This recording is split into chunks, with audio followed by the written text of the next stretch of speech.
Good morning to my friends and colleagues at the Association of Pacific Ports 110th Annual Conference in Kaohsiung, Taiwan. My name's Gus Hein and I am the Gateway Director for the Mid-Pacific region at the U.S. Maritime Administration. I'm sending my heartfelt greetings from sunny Long Beach, California on the west coast of the United States, and my sincerest regrets that I cannot be there in person, which truly was my intention. The APP conference is always one of my favorite conferences of the year to attend because it provides that rare opportunity to meet and to learn from some of the great port leaders of the Pacific region. But although I can't be there in person, I would like to still share with you some information about the U.S. Maritime Administration and show you how we are working hard every day to improve this nation's marine transportation network. And so I'm videotaping my presentation, which I gotta say makes me a lot more nervous staring into my computer and looking at the recording button that I would feel if I was there in person in front of all my friends. So thank you, and I hope you enjoy the presentation.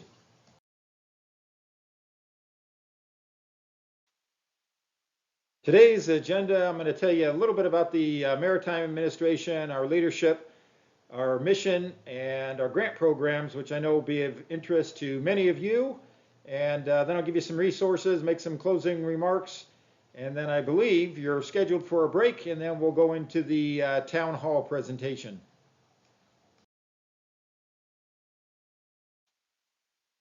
First, a little bit about the Maritime Administration. The U.S. Maritime Administration was established in 1950, and it's an agency of the United States Department of Transportation.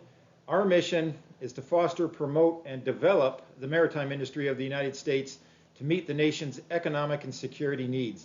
In fact, MARAD is the only U.S. DOT operating administration that was created specifically to perform a national security mission.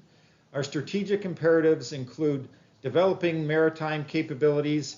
That means developing domestic and international transportation opportunities and modernizing and sustaining a competitive commercial U.S. flag fleet, ensuring maritime readiness, ensuring the availability of a capable U.S. merchant marine fleet with modern U.S. flag vessels, skilled labor, and global logistics support to drive the nation's economy. Develop port infrastructure by supporting the development of America's ports, shipyards, related intermodal infrastructure as key integrated components of an efficient, resilient, and sustainable national transportation system and freight network. And most importantly, advocate for a strong maritime transportation system. So as you can tell, we have an extremely broad mission, and we do it all with fewer employees than they have at the Port of Los Angeles.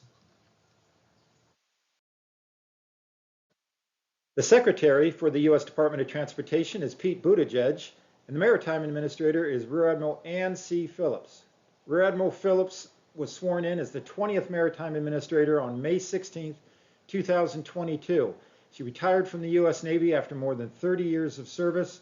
Her final flag command was as Commodore Expeditionary Strike Group 2, and as head of the Maritime Administration, Rear Admiral Phillips advises the Secretary of Transportation on commercial maritime matters.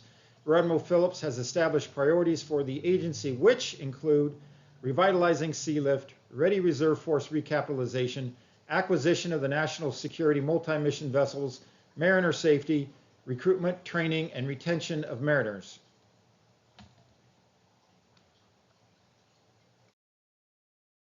I just like to put a slide on here, a little bit about myself as Gateway Director, just because I know there are many of you in the audience that I may not have had an opportunity to meet, just so you can see a little bit about my background.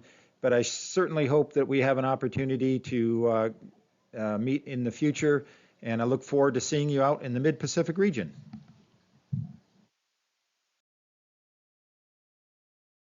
Okay, let's talk about the Mid-Pacific region. This is my favorite region within the MARAD geographical space. Very diverse, very large, 5 U.S. states, 3 U.S. territories, including Guam, American Samoa, and CNMI. We've got 16 port authorities, 25 physical seaports and harbors, a bunch of strategic ports, a bunch of strategic military ports, a population near 60 million people, and nearly 1,600 miles of coastline. We've also got a lot of U.S. Coast Guard sectors and area maritime security committees that I work with. and a number of port readiness committees. The Office of Maritime and Intermodal Outreach comprises the various gateway directors like myself representing different regions of the United States. There are 10 altogether.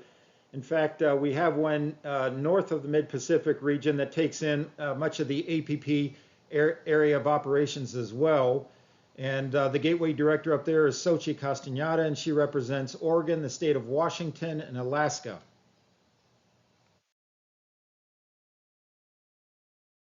I just love watching that little bird fly away in the transition. The primary responsibilities of the Gateway Director include helping to develop projects in the region that promote overall economic growth, mitigate highway and port congestion, environmental compliance, and support both large and small American shipbuilding companies. To engage in federal maritime emergency preparedness issues in the region, and do outreach and engagement with port authorities, terminal operators, carriers, railways, and local, state, and federal government partners. We also evaluate climate change vulnerabilities, review state freight plans, and participate in the area maritime security committees. We also assess the readiness of our strategic commercial seaports and report supply chain impacts and port closures in times of emergency. Bottom line up front, the Maritime Administration strongly believes in protecting the nation's maritime interests. As I mentioned in my opening, we are the U.S. DOT agency responsible for fostering, promoting, and developing the maritime industry of the United States to meet the nation's economic and security needs. We promote the use of waterborne transportation, ensuring that port and waterway infrastructure integrates seamlessly with other methods of transportation. We also administer the Port Infrastructure Development Program, which provide grants to improve the movement of goods to, through, and around ports. We support the U.S. flag merchant fleet in domestic and international trade to meet economic and national security requirements, and we maintain the fleet of cargo ships in reserve to provide surge sea lift during war and national emergencies, and responsible for disposing of all surplus merchant and government ships. Finally, we also support the education and training of the next generation of mariners, including operating the U.S. Merchant Marine Academy. It should be noted that midshipmen who master the demanding curriculum at the Academy earn a unique combination of credentials, including a Bachelor of Science degree, U.S. Coast Guard license, an officer's commission in the U.S. Armed Forces. And before I spend some time on MERAD's grant program, which I know is of particular interest to many of those attending the APP conference, let me delve into further detail about some of MERAD's other mission sets. MERAD provides timely and scalable sea lift capabilities in times of national emergency to meet Department of Defense strategic sea lift needs during war. National Defense Reserve Fleet includes 100 government-owned vessels providing additional domestic and international logistics support. The Ready Reserve Force is a subset of vessels within the National Defense Reserve Fleet, supports the rapid deployment of U.S. military forces, and primarily supports the transport of military cargo from the U.S. to areas of conflict. The Ready Reserve Fleet consists of 41 vessels, 33 roll-on, roll-off vessels, 1 heavy lift or barge carrying ship, 4 auxiliary crane ships, 1 tanker, and 2 aviation repair vessels. I know we have representatives of a couple of our strategic seaports in the APP conference attendees, so I want to take a little time and talk to you about our strategic seaport program. We work with military commands, federal agencies, and port authorities to anticipate and plan for the emergency of deployment needs of the military while minimizing disruption to commerce. The Strategic Seaports Program ensures that ports have the capacity to meet cargo movement requirements during the crisis while also minimizing disruptions to commerce. Now, although I mentioned that the Maritime Administration is a very small agency by federal standards, we do pride ourselves on trying to stay on the cutting edge of environmental technology. Through our Maritime Environmental and Technical Assistance, the META program, we look at all kinds of things like controlling of aquatic invasive species, ballast water treatment, hull fouling, vessel, port, and air emissions, liquefied natural gas programs, hybrid batteries, and multimodal modeling. And as we talked about a few slides ago, the education and training of our next generation of mariners is critically important to having a competitive merchant marine.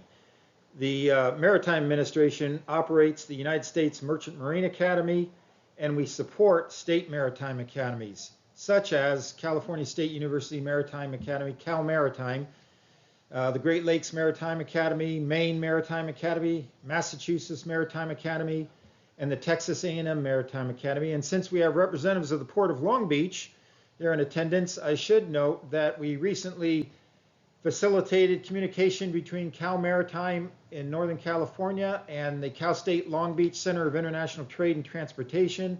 And we hope that a new partnership is brewing to study hybrid hydrogen technology.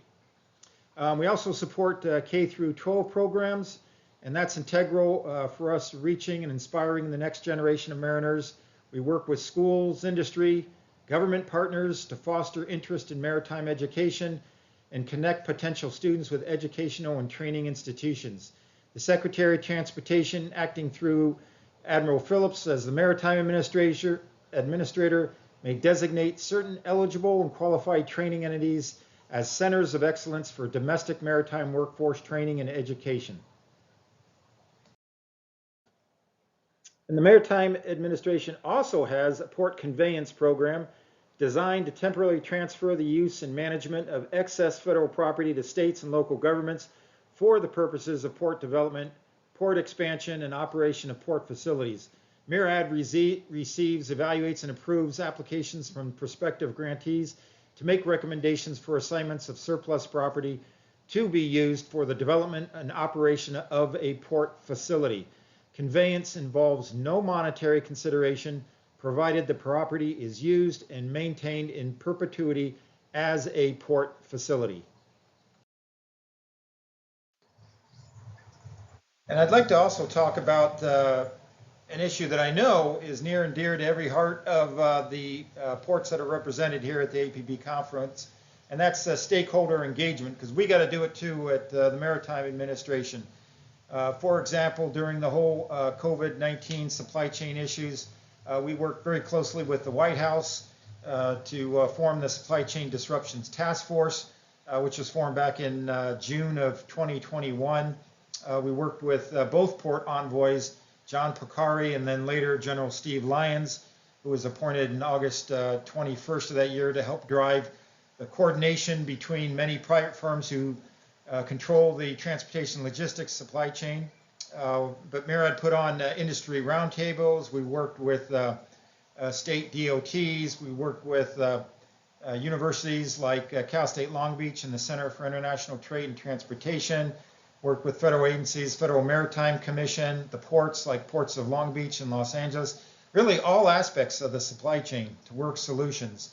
And we were involved in the experimentation of 24/7 operations and off-peak and expanded hours at several ports.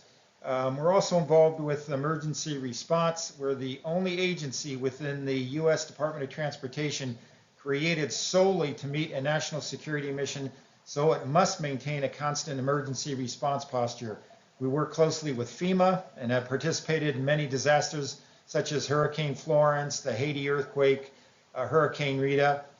And did you know that local responders can use MARAD vessels and ships to provide protective storage for equipment, transportation for vehicles, serve as command and control platforms, provide sleeping bunks, food and other provisions. MARAD also delivers much needed supplies like water and medical relief to affected areas. And just as importantly, vessels with cranes can unload emergency supplies from other vessels to damaged or underdeveloped ports. Finally, the National Port Readiness Program.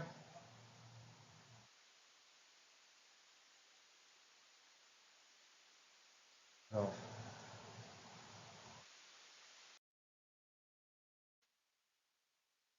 Now that we've had an opportunity to review some of the mission sets for the U.S. Maritime Administration and how we're navigating to a stronger future and also positioning ourselves to support national security and economic priorities in the Pacific, I'd like to talk about some of the major U.S. DOT infrastructure grant programs. And I'll start with two of the Maritime Administration grant programs. First, the Port Infrastructure Development Program, which is a discretionary grant program administered by us. The bipartisan infrastructure law provided for $2.25 billion for the PIDP program over 5 years, and that was 2022 through I think 2026, 450 million of which was made available for fiscal year 2024. The U.S. Marine Highway Program is also a transportation grant program for projects that provide a coordinated and capable alternative to landside transportation or that promote marine highway transportation. The RAISE program, the Rebuilding American Infrastructure with Sustainability and Equity Act, is a program to help urban and rural communities move forward on projects that modernize roads, bridges, transit, rail projects, and intermodal transportation and make our transportation systems safer, more accessible, more affordable, and more sustainable. And I think that one is about a $2.2 billion program. The INFRA program is a competitive grant program for highway, multimodal freight and rail projects that will make the nation's transportation system safer and more efficient and eliminate supply chain bottlenecks and improve critical freight movements. That's a $1.5 billion program. And then we have the National Infrastructure Project Assistance, the MEGA program, which was created in the bipartisan infrastructure law to fund major projects that are too large or too complex for traditional funding programs. Eligible projects could include highway, bridge, freight, port, passenger, rail, and public transportation projects of national and regional significance. And finally, the Rural Surface Transportation Grant Program is a program that supports projects that improve and expand the surface transportation infrastructure in and around rural programs.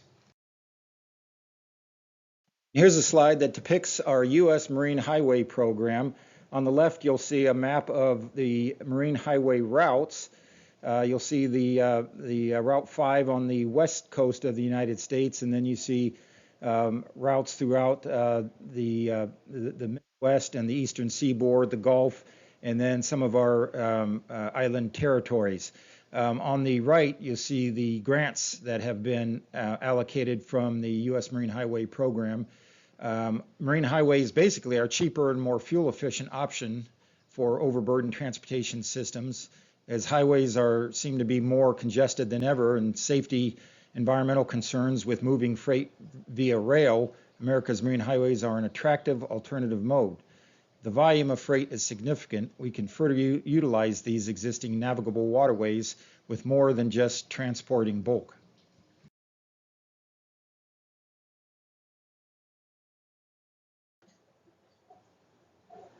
The port security grants, they're not a program administered by the U.S. Maritime Administration. They're administered by FEMA, but I wanted to put a slide in here because I think they're really important in terms of helping our ports and working with the state, local, and private sector maritime partners to support port-wide risk management and protect critical surface transportation infrastructure from acts of terrorism, major disasters, and other emergencies.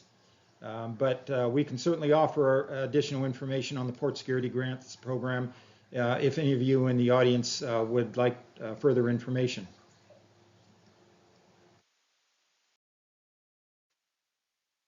Small shipyards are a critical component of U.S. maritime operations and economic security, employing more than 100,000 Americans, fostering communities along and near our nation's ports and waterways, and contributing tens of billions in gross domestic product. Shipyard capacity in the U.S. is becoming a real concern, though. Many shipyards have dry docks, facilities, and other equipment that needs modernization. So much so that it's becoming a serious readiness issue from both a commercial and military standpoint. So the Maritime Administration's Small Shipyard Grant Program is designed to support small shipyard projects that make capital and related improvements or provide training for workers in shipbuilding, ship repair, and associated industries. Along the Pacific region, MARAD announced awards this year for ship repair facilities in Hawaii, Oregon, and 2 in the state of Washington. Last year, MARAD announced 6 awards, 1 in Alaska, 2 in Washington, and 3 in California. I often get asked by many of the ports uh, to explain our grant process. And so I wanted to take a minute just to do that. The grant process is as we follow it. First, the program is authorized and appropriated by funds in Congress. Then there's a notice of funding opportunity, as all of you know that have applied for grants. And those are instructions to potential applicants. Very, very important to follow the detail that's in those notice of funding opportunities, and I'll explain that in subsequent slides. Then the application processing, determining eligibility. We have grant technical review teams, a senior review team, and then it gets, if the project is deemed eligible, it'll go up to the secretary's office, and the secretary will make the selection. And then you as a port would get notified through either congressional notifications or recipient notifications from MARAD. And once the grant agreement has been agreed upon, it can take 6 months to 2 years. Unfortunately, we're trying to shorten that, but it might take as long as 2 years to get to our agreement. Okay? And now let's talk about some of the grant rules of thumb.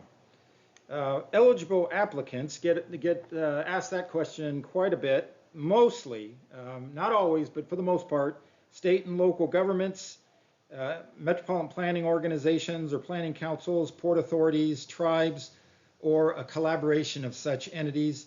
And eligible projects for most of the programs are infrastructure inside and outside the terminal gates that improve efficiency of freight, and loading and unloading of goods, movement of goods into, out of, and around or within a port, such as a highway or rail infrastructure, intermodal facilities, freight intelligence transportation systems, digital infrastructure systems, operational improvements, including projects to improve port resilience or environmental and emission mitigation measures. And on the issues of federal and local match, most grants require 20% match from the applicant, 80% federal share, although I would say consider putting in as much amount of money as you possibly can. And then in terms of the NEPA, it must be complete before the grant agreement is signed, and we do have the Buy American provision required for all grants. And a few more rules of thumb and how applications are evaluated. Just remember that each administration has its different priorities, and when you put an application in, it's kind of like telling a story. So you really want to focus on those themes. It's climate change, racial equity, environmental and technical reviews, the safety and efficient movement of goods, those kinds of things. Here are some helpful hints for port grant applications. Number one, probably the most important. The key to an attractive application is crafting an effective, compelling, and comprehensive story that demonstrates funding need, commitment, and impact. So remember, write a compelling story. And the second is communicate your impact. Consider in your application qualifying statements and providing data points specific to the community. And what are the common mistakes to avoid? Proofread your application before it's submitted. Double check your work in grants.gov. Ensure that you include all files you need to submit, especially any files or attachments referenced in your application narrative and with your final application. This is really important. We come across this all the time where files were inadvertently left out, or there's a lot of spelling, punctuation errors, thought process isn't real clear. So definitely proofread the application. Submit your application before the application deadlines. Applications that are submitted after the deadlines won't be considered. So unless your applicant is able to provide verification that a technological issue error prevented the application from being correctly submitted, going to be out of luck. Please submit one application in grants.gov. If a duplicate application is submitted, MARAD will accept the last application received. And pay close attention to the content and format of your benefit cost analysis. Among other things, ensure the benefit cost analysis is clear and reproducible and free of technical errors or miscalculations. Remember to include any of the spreadsheet files in their original format, like if you're using Excel, and provide any technical memos.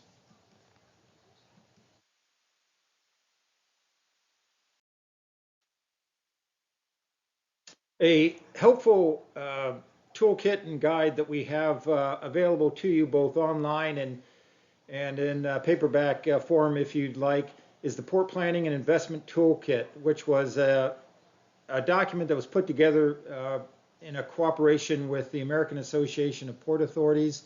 Its analytical tools and guidance are designed to aid ports in developing investment-grade project plans and obtaining capital for their projects in a variety of ways, including assisting metropolitan regional planning organizations and state agencies in qualifying for formula funding or aid, better positioning marine highway projects for federal aid, and assisting ports in obtaining private sector investments. The toolkit focuses on investments in America's marine highways, which can be used to reduce traffic congestion and related pollution by moving cargoes off our crowded highways and onto our nation's navigable waterways. So how does the MARAD help ports be successful? Technical assistance is on the way. MARAD developed this technical assistance tool, and it's based on the expertise obtained through outreach efforts within the maritime industry with stakeholders like yourselves.